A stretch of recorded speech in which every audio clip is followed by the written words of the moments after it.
Pernahkah kamu sadar, dalam suatu hari kita bisa melihat ratusan cerita di layar ponsel kita, tapi hanya sedikit yang benar-benar kita ingat.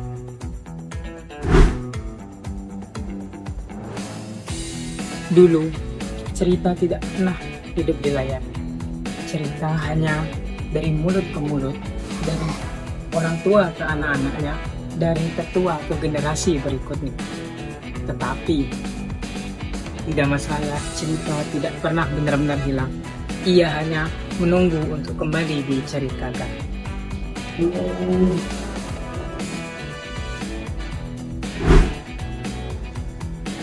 Sekarang pertanyaannya, apakah kita mau mendengarkan atau hanya sekedar lewat? Mari kita mulai dari sini.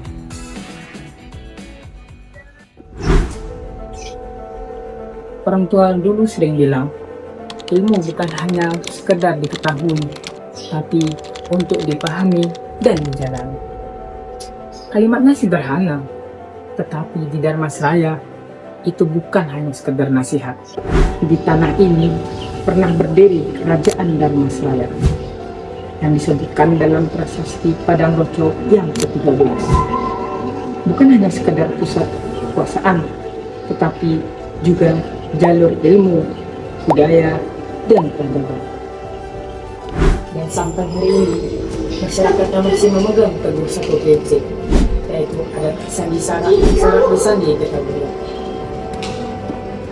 Artinya adat bersandar pada agama, agama bersandar pada Al-Quran. Kalau dipikir-pikir, ini bukan hanya tentang adat, tetapi juga bagaimana kita belajar untuk memahami hidup. Karena sejak dulu, membaca bukan hanya sekedar mengenal huruf atau membaca huruf, tapi juga untuk memahami maknanya. Kita hidup di zaman yang berbeda, di mana informasi mudah didapat dari media sosial, dari laptop, dari ponsel kita, yang mana itu bisa diakses dari ujung jari kita. Tapi ada satu hal yang tidak bisa dipungkiri, minat membaca kita masih belum ada.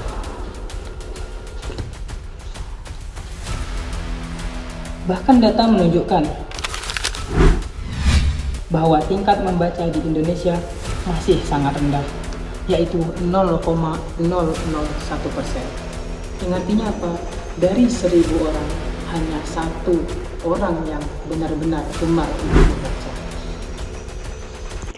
Disinilah peran perpustakaan, bukan hanya sekedar tempat menyimpan buku, tetapi juga tempat kita untuk memperlambat diri.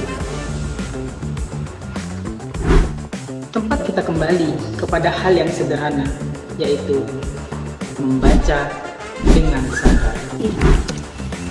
Dulu, cerita Dharmasraya disampaikan dari mulut ke mulut. Duduk bersama, mendengar, dan mengingat.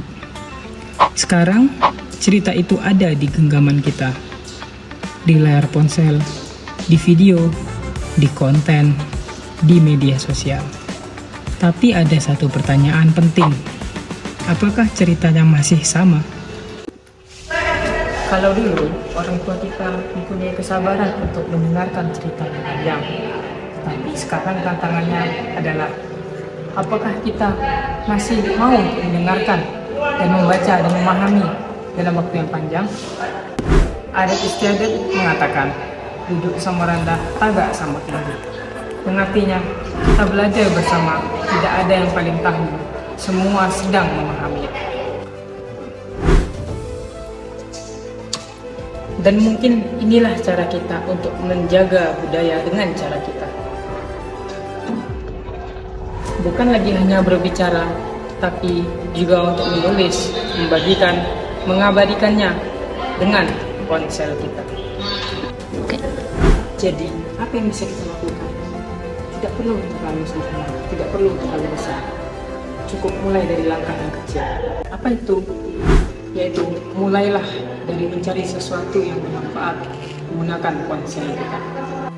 Cerita besar selalu dimulai dari hal kecil, dari membaca, mendengar, dan memahami. Dulu cerita hidup lewat tutur, sekarang cerita hidup melalui ponsel kita. Tiga. Dan kamu adalah orang yang akan menentukan cerita itu akan hilang atau cerita itu akan terus hidup untuk dikenal.